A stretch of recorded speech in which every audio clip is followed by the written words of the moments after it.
এড়ে গরু দেখিয়ে দিতে হবে বিকাশ ভট্টাচার্যকে আর সেলিমকে। এড়ে গরুর পিঠে বসিয়ে না জমের গোড়ান ঘোরাতে হবে।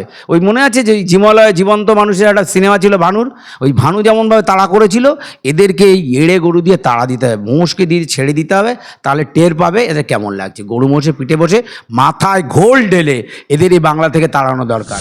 দাদা প্রিন্সিপাল জানে না পেয়াদা দৌড়াচ্ছে, এমন কলেজ পশ্চিমবঙ্গে আছে না। গরুখোর বলেছিনি, জীবনে যদি কোনোদিন আমার যদি ক্ষমতা হয় ওনার যদি সামনে পাই, দাদা আমার নামে একটা এফআইআর হবে, প্রয়োজনে আমি জেলে যাব। উনি গোমাতাকে ভক্ষণ করে হিন্দু ধর্মকে অপমান করেনি, পুরো হিন্দু সম্প্রদায়কে অপমান করেছেন। তাই দিন একদিন আসবে ওনার কাছে জবাব, সেই দিন আমার কি হচ্ছে কি উপলক্ষ মাত্র সব কিছু চুরি করেছে হাওয়াই চটি, ওই 30B হরিশ চ্যাটার্জি স্ট্রিট, সেই হরিশ চ্যাটার্জি স্ট্রিটে যিনি থেকেছেন সমস্ত চুরির মূল্যে তিনি। তাই তাকে আগে আইনের আওতায় এনে সাজা দিতে হবে, এটাই আমাদের মূল দাবি। শুধুমাত্র যে বাড়ি তৈরি করেছে সে অপরাধী নয়, যে প্রমোটার করেছে সেও অপরাধী, যেমন এই যে ইঞ্জিনিয়ার সই করেছে সেও সমান অপরাধী, এবং যে কর্পোরেশনের যাদের মেয়াদে এইটা হয়েছে তারাও সমান অপরাধী, এবং তাদেরও সাজা হবে। আপনি দেখুন এই বাংলায় বিজেপি সরকার এটাই বলেছিলাম আমরা, না খাউঙ্গা না খানে দুঙ্গা। যারা যারা খেয়েছে গলা টিপে নলি বের করে যা খেয়েছে গরিব মানুষের টাকা তাদেরকে শোধের একটা লোকের বলতে বলুন তৃণমূল কংগ্রেসে একজন সৎ লোক আছে, বলতে পারবেন। আপনি মাইক নিয়ে যান তৃণমূলের পার্টি অফিসে, যদিও পার্টি অফিস খোলার লোক নেই এখন, ভাইপো কোথায় যাবে ভাবতে পারছেন, এখন চুল ছিঁড়ছে, দুদিন পরে কি ছিঁড়বে তার খোঁজ নেই। আপনারা দেখছেন নিউজ 16 ভারত, রাজনীতির অন্তরালে সত্যের সন্ধানে। রঞ্জন ভট্টাচার্য, যাকে আমরা আইনজীবী হিসেবে চিনি, যাকে আমরা দেখেছি। কি বলেন আইনজীবী? গরুখোর বলে চিনি, গরুখোর বলে চিনি। জীবনে যদি কোনোদিন আমার যদি ক্ষমতা হয় ওনার যদি সামনে পাই, দাদা আমার নামে একটা এফআইআর হবে, প্রয়োজনে আমি জেলে যাব। উনি গোমাতাকে ভক্ষণ করে হিন্দু ধর্মকে অপমান করেনি, পুরো হিন্দু সম্প্রদায়কে অপমান করেছেন। তাই দিন একদিন আসবে ওনার কাছে জবাব, সেই দিন আমরা চাইব। লজ্জা করা উচিত, লজ্জা করে। প্রকৃত মুসলমান কি, মুসলমান ধর্মে কোরআন শরীফে, আমি মুসলমান ধর্মে খুব বেশি জানি তা না, কিন্তু এটা আমি শুনেছি তাদের কাছ থেকে যে দুপাটি দাঁত যদি না গজায় না সেই সেই গোমাংস তাদের ভক্ষণ করতে নেই। দুপাটি দাঁত গরুর গজাতে গেলে 14 বছর লাগে। 1950 সালের ভারতের আইনে বলে দিয়েছিল, যে 50 সালের আইনে বলে দিয়েছিল, সে সময় বিজেপি আসেনি ভারতবর্ষে, তাহলে তখন তারা আইন করেছিল, সেই আইনটা এতদিন ইমপ্লিমেন্টেশন হয়নি। আজকে ভারতীয় জনতা পার্টির সরকার, পশ্চিমবঙ্গের জনগণের সরকার হওয়ার তারা ইমপ্লিমেন্টেশন করছেন, সেটাকে নিয়ে কথা বলছেন। কথা বলবেন তো বিকাশ রঞ্জন ভট্টাচার্য, বলবেন তো, কারণ ওটা যদি বন্ধ হয়ে যায় তাহলে তো ওর পেট ভরবে না, খেতে পাবে না, ওর তো জীবনে কিছুই নেই। মানে আমি ওর বলছি সেটা অন্যায় আমার পক্ষে, এরকম বয়স্ক লোক, তার আইনজীবী হিসেবে তাকে সম্মান জানিয়ে বলছি, লজ্জা করা হচ্ছে। সেদিন ওনার তো লাগবে গায়ে। ওনারা তো সেকুলার, উনি সেকুলার প্রমাণ করেছিলেন গরু খেয়ে। শুয়োরটা খেতে বলুন না, শুয়োরটা খেতে বলুন, পকটা খেতে বলুন। ওই বিকাশ রঞ্জন ভট্টাচার্যকে, আর সেদিন কে ছিল যেন, শুভপ্রসন্ন, সে মোহাম্মদ সেলিমও ছিল না। ও বাবা, সে তো আবার প্লেটের ব্যাপার আছে, ওদের তো আর কোথাও নেই। ওই ওড়ার জন্য শুধু মুর্শিদাবাদে যেতে হয়েছে। ওটা তো সিপিআইএম পার্টির না, ওটা সিপিএম, মানে ওই পুরোটাই মুসলিম। হ্যাঁ, ও মুসলিম পার্টির জন্য ওটা হয়েছে, নাহলে ওই মহাশূন্য জিরো যেত। কালকে ওটা থাকবে কিনা সন্দেহ আছে।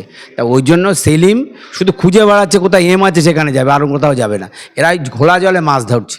আমরা বাংলার, পশ্চিমবাংলার প্রকৃত যারা এই পার বাংলার, যারা ভারতবর্ষকে নিজের দেশ বলে মনে করে, আমরা বলতে চাই, একদম বলতে চাই, যখন বলেছিল এই তৃণমূল কংগ্রেস বলেছিল ক্ষমতায় বিজেপি আসলে তাদের নাকি ডিটেনশন ক্যাম্পে, একজন মুসলমানকে দেখান ডিটেনশন ক্যাম্পে আছে। ক্ষমতায় বিজেপি আসলে বলেছিল, কি বলেছিল, যে মুসলমানদের পশ্চিমবঙ্গে রাখবে না, তাদের তাড়িয়ে দেবে। একজন মুসলমানকে বলুন তাড়িয়ে দিয়েছে, ভারতীয় মুসলমানকে তাড়ানো হয়েছে? হয়নি। বলেছিল যে খাবার দাবার যেই গোমাংসের কথা বলছেন বন্ধ করে দেবে, নিয়ম অনুযায়ী বন্ধ করেনি, বলেছে যেমন চলছে চলবে, কিন্তু আপনাকে ক্যাটেল করার জন্য যে নির্দিষ্ট জায়গা সেখানে করতে হবে, সেখানে করতে হবে, নির্দিষ্ট বয়সের করতে হবে, এবং নির্দিষ্ট মাতাটাকে নয়, গাভী নয়, এড়ে গরু যারা বলি তাই করতে, তো এড়ে গরু দেখিয়ে দিতে হবে বিকাশ ভট্টাচার্যকে আর সেলিমকে। এড়ে গরুর পিঠে বসিয়ে না জমের গোড়ান ঘোরাতে হবে। ওই মনে আছে যে জিমলয়ে জীবন্ত মানুষের একটা সিনেমা ছিল ভানুর, ওই ভানু যেমনভাবে তাড়া করেছিল এদেরকে এই এড়ে গরু দিয়ে তাড়া দিতে হবে, মোষকে দিয়ে ছেড়ে দিতে হবে, তাহলে টের পাবে এদের কেমন লাগছে। গরু মোষে পিঠে বসে মাথায় ঘোল ঢেলে এদের এই বাংলা থেকে তাড়ানো দরকার। আমরা করছি না, বাংলার জনগণ যখনই সুযোগ পাবে দেখবেন হয়ে গেছেন, এদের ঘোল ঢেলে প্রমাণ করে দিয়েছেন। পুরসভা যে সময় দিয়েছিল 7 দিন, আজকে দেখুন, সময়ের আইন অনুযায়ী সময়ের একটা লিমিট আছে, কতদিন আপনি সময় পেতে পারেন। পৌরসভা নিয়ম অনুযায়ী সেই সময়টাকে দেখতে হবে, তিনি অতিরিক্ত যাতে সময় না পান এবং তার ক্ষমতার অপব্যবহার করে অতিরিক্ত সময় পেয়ে যাতে তিনি সেই সময়টাকে অপব্যবহার করতে না পারেন, সেদিকে পৌরসভাকে সচেতন থাকতে হবে, এটা সব থেকে বড় কথা। না, সবাই বলছে যে অবৈধ নির্মাণ যেগুলো হয়েছে, আইন কারোর জন্য অন্যরকম হতে পারে না, আইন সবার জন্য সমান। ফলে তার বাড়িতে যদি বেআইনি নির্মাণ হয়ে থাকে এবং সেই নির্মাণটা যদি পৌরসভার আইন অনুযায়ী বেআইনি বলে স্বীকৃত হয়, তাহলে অবশ্যই তার ভিতরে বুলডোজার চলবে। শুধু সময়ের অপেক্ষা করুন, বুলডোজার দিয়েই তার বাড়ি ভেঙে দেবে পৌরসভায়। এত দিন কেন হয়নি? এতদিন কেন হয়নি সেটাই ব্যাপার, তাদের ক্ষমতার অপব্যবহার করতো, যেভাবে ক্ষমতার অপব্যবহার করে 100 দিনের কাজের টাকা চুরি করেছে, যেভাবে ক্ষমতার অপব্যবহার করে গরিব মানুষের বাড়ি চুরি করেছে, যেভাবে ক্ষমতার অপব্যবহার করে কয়লা বালি সোনা ইত্যাদি লুট করে নিয়েছে, সেরকম ক্ষমতার অপব্যবহার করে এই লিমিটেড কোম্পানির পিসি ভাইপোর কোম্পানি এই বাংলার বুকে যেটা করেছে তারই হচ্ছে ক্ষমতার অপব্যবহার। পৌরসভা তো যা বলতো তাই শুনতো, আর ফিরহাদ হাকিম তো বাড়িতে ব্যাগ বয়ে বেড়াতো মমতার বাড়ি। ফলে বাস্তব ক্ষেত্রে অভিষেকের বাড়িতে ব্যাগ বয়ে দেওয়ার লোক আজকে সুযোগ পেয়েছে যে দেখ এতদিন ব্যাগ বইয়েছিস, আজকে মজা টের পাবি, দেখ তোর বাড়ি ভাঙার নোটিশ আমি দিচ্ছি, সেটাই হয়েছে। কিন্তু ফিরহাদ হাকিম তো বলছে সে কিছু জানেই না। দাদা, প্রিন্সিপাল জানে না পেয়াদা দৌড়াচ্ছে, এমন কলেজ পশ্চিমবঙ্গে আছে নাকি?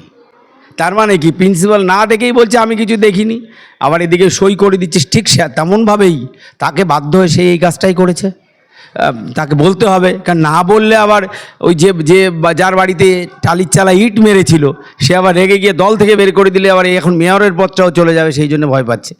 না, আর একটা প্রশ্ন আছে, যেরকম আমরা দেখছি যে অবৈধ নির্মাণ 15 বছর তৃণমূল জামানা, এটা সূত্রপাত এটা বলা যায় না। এর সূত্রপাত ঘটিয়েছিল বিকাশ রঞ্জন ভট্টাচার্য থেকে শুরু করে তার আগের সিপিএমের নেতৃত্বরা। তারা সে সময় টাকা নিয়ে অবৈধ নির্মাণকে বৈধ করে দেওয়ার প্রক্রিয়া শুরু করে, পৌর আইনে যার তার বিধান নেই। ফলে পৌর আইনের বিধান ছাড়া যে সমস্ত হয়েছে, সিপিএম যেটাকে শুরু করেছিল ছোট গাছ, সেটা আজকে মহি রূপে বটবৃক্ষ রূপে, সেই কখন বটবৃক্ষ মানে কেমন বটবৃক্ষ, আমাদের এই বোটানিক্যাল গার্ডেনে যেমন একটা বটবৃক্ষ আছে যার গোড়া আর কোথায় মাথা খুঁজে পাওয়া যায় না, এমন চুরি তৃণমূল করেছে 15 বছর, ঠিক এমনভাবেই তার চুরি সব জায়গায় চলে গেছে। এবং চুরি আমরা এক জায়গায় বলেছি, মানে সব কিছু হচ্ছে কি উপলক্ষ মাত্র, সব কিছু চুরি করেছে হাওয়াই চটি, ওই 30B হরিশ চ্যাটার্জি স্ট্রিট, সেই হরিশ চ্যাটার্জি স্ট্রিটে যিনি থেকেছেন সমস্ত চুরির মূলে তিনি, তাই তাকে আগে আইনের আওতায় এনে সাজা দিতে হবে, এটাই আমাদের মূল দাবি। বড় এদেরকে পারমিশন দিল একদম, এই যে পারমিশন দিয়েছে, আপনি ভাবুন, আপনি দেখেছেন মাত্র 8 ফুট জায়গায় 4 তলা বাড়ি, আমরা দেখেছিলাম। এই যে কালকে যে বাড়িটা ভাঙতে গেছে, সেই বাড়ি 10 তলা বাড়ি, সামনে 4 ফুটের রাস্তা। পৌর আইনে এগুলো হয় না, এগুলো হতে পারে না। শুধুমাত্র যে বাড়ি তৈরি করেছে সে অপরাধী নয়, যে প্রমোটার করেছে সে অপরাধী, যেমন এই যে ইঞ্জিনিয়ার সই করেছে সেও সমান অপরাধী, এবং যে কর্পোরেশনের যাদের মেয়াদে এইটা হয়েছে তারাও সমান অপরাধী, এবং তাদেরও সাজা হবে। আপনি দেখুন এই বাংলায় বিজেপি সরকার এটাই বলেছিলাম আমরা, না খাউঙ্গা না খানে দুঙ্গা, যারা যারা খেয়েছে গলা টিপে নলি বের করে যা খেয়েছে গরিব মানুষের টাকা তাদেরকে শোধ দিতে হবে, রেডি থাকুন। এখানে আরেকটা পর্যন্ত দেওয়া হয়েছে, তাহলে কি এখানে বিদ্যুৎ মন্ত্রীও জড়িত? পুরোটাই জড়িত, পুরো সিস্টেমটাই করাপ্টেড, পুরো সিস্টেমটাই চরিতে, পুরো সিস্টেমটাই হচ্ছে গিয়ে দুর্নীতিগ্রস্ত। আপনি বিদ্যুৎ মন্ত্রীকে বাদ দিতে পারেন না।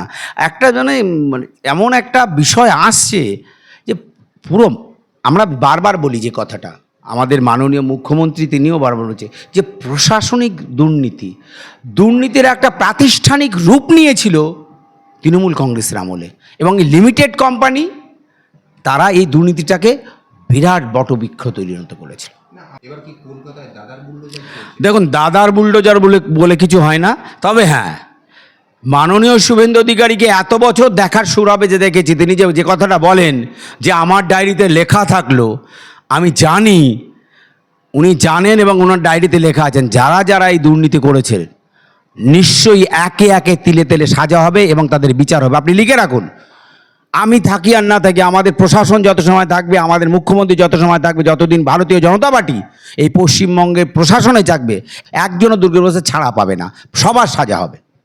ফিরহাদ হাকিম বলছে আমি কিছুই জানি না। কিছুই জানে না বললে তো হবে না। ঠান্ডা ঘরে বসে ফাইল সই করেছেন আর কোটি কোটি টাকা নিয়েছেন, টাকার একের পর এক ওয়াকফ সম্পত্তি দখল করে টাকা জমিয়েছেন, আপনি ছাড় পাবেন নাকি? আপনি ছাড় পাবেন না। এই মিডিয়ার সামনে বলে যাচ্ছে ফিরহাদ হাকিম ছাড় পাবে না। এই বাংলার মানুষের কঠোর থেকে কঠোরতম সাজা ফিরহাদ হাকিম দেখুন এবং তাকেও গারদে যেতে হবে। রেডি থাকুন। ওই এক মন্ত্রী গেছে আর কিছু কিন্তু বেলে আছে, বেলে আছে, জেলে যেতেই হবে, অপেক্ষা করুন। এক সময় গিয়েছিল ওই তার ওই কোম্পানির মালকিন গিয়ে বা সেই সিবিআইয়ের হাত থেকে বাঁচিয়ে নেওয়ার জন্য সেই মারধর ধারালো করেছিল। আজকে দিন সম্ভব নয়। আজকের দিন প্রশাসন পশ্চিমবঙ্গ সরকারের, জনগণের সরকারের প্রশাসন। তাই ফিরহাদ হাকিমকেও যেতে হবে ওই জেলে, বেলে বেশি দিন বাইরে থাকতে পারবেন না। এই ব্যাপারে কোন মাথাটা আছে? দেখুন লাইনে অনেক মাথা আছে, অনেক মাথা আছে। দুর্নীতিকে সত্যি এটা আপনি একজন সাংবাদিক, দীর্ঘদিন সাংবাদিকতা করেন, আপনি ভাবুন তো, একটা লোকের নাম বলুন, একটা লোকের নাম বলুন সিঙ্গেল, যে পশ্চিমবঙ্গে তৃণমূলের প্রশাসনে একটা লোক বলুন যে দুর্নীতিগ্রস্ত নয়। আপনাকে ছেড়ে দিলাম, একটা লোকের নাম বলুন, একজন সিঙ্গেলের নাম বলতে পারে, তৃণমূলের কোনো নেতা বলতে পারবে না। আমাদের কথা ছাড়ুন, আমরা বিরোধী দল করেছি, আমাদের অনেক অত্যাচার সহ্য করে আমরা বিরোধিতা করেছি বলেছি। তৃণমূলের একটা লোকের বলতে বলুন, বলুন তৃণমূল কংগ্রেসে একজন সৎ লোক আছে, বলতে পারবেন না। আপনি মাইক নিয়ে যান তৃণমূলের পার্টি অফিসে, যদিও পার্টি অফিস খোলার লোক নেই এখন, ভাইপো কোথায় যাবে ভাবতে পারছেন, এখন চুল ছিঁড়ছে, দুদিন পরে কী ছিঁড়বে তার খোঁজ নেই, অবস্থা এরকমই আছে। সেই জন্য দুর্নীতিতে সমর্থক শব্দ, একদম সমর্থক শব্দ তৃণমূল। আগামী দিন ওই যে ভাষা বানায় না, শব্দ জন্ম করেছে, কী জন্য বলেছিল আবার কি অভিনন্দন, শুভনন্দন, এই অভিনন্দনটা শুভনন্দন হবে। আর দুদিন পরে যে চোর, দুর্নীতির মানে সমর্থক শব্দ হয়ে যাবে ওই লিমিটেড কোম্পানিটাই।